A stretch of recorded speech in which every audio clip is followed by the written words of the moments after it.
আসসালামু আলাইকুম রহমতুল্লাহ বরকাতু।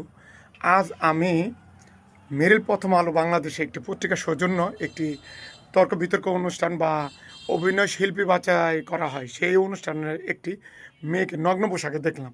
তো কথা হলো এই পোশাকটা সম্পর্কে অন্যান্য যে যেটাই কাজ করুক সেটা সম্পর্কে মন্তব্য করা না করলে হয় না, মন্তব্য করতে হয়। মন্তব্য করা এই কারণে করতেছি যে জঙ্গলে তখন হরিণ যদি বাঘের মুখে সামনে এসে ঘুরে তখন বাঘ কিন্তু সবল দিয়ে ধরবে এবং ধরার চেষ্টা করে, খাওয়া দাওয়ার চেষ্টা করবে, দ্রুত ধরতে পারে। তো পুরুষের সামনে যখন কোনো নগ্ন মেয়ে তার পোশাক পরিধান করে চলাফেরা করে তাহলে কিন্তু পুরুষের নজর যাবেই, কারণ পুরুষ তার মেয়ের দিকে আকর্ষণ বেশি, আর বাঘ হলো হরিণের দিকে আকর্ষণ বেশি।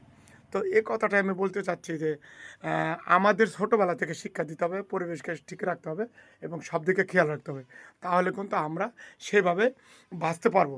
এখন যদি খোলামেলাভাবে আপনারা আপনাদের ছেলে মেয়েদেরকে এভাবে ঘুরে বেড়াতে দেন তাহলে কিন্তু তারা করবে কি, এই বাঘের মতন হরিণ ধরার চেষ্টা করবে। তাই বলি সবাই সবার দিকেই নজর রাখতে হবে, খেয়াল রাখতে হবে। আমার কথা যদি খারাপ লাগে আপনারা কমেন্ট বক্সে জানাবেন এবং কী ধরনের ভিডিও চান জানাবেন।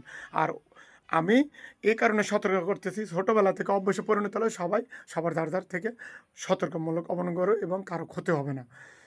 যদি ভিডিওটি ভালো লাগে থাকে তাহলে অবশ্যই লাইক কমেন্ট শেয়ার দেবেন এবং সবাইকে দেখার সুযোগ করে দেবেন। এখানে রাখি, আল্লাহ হাফিজ।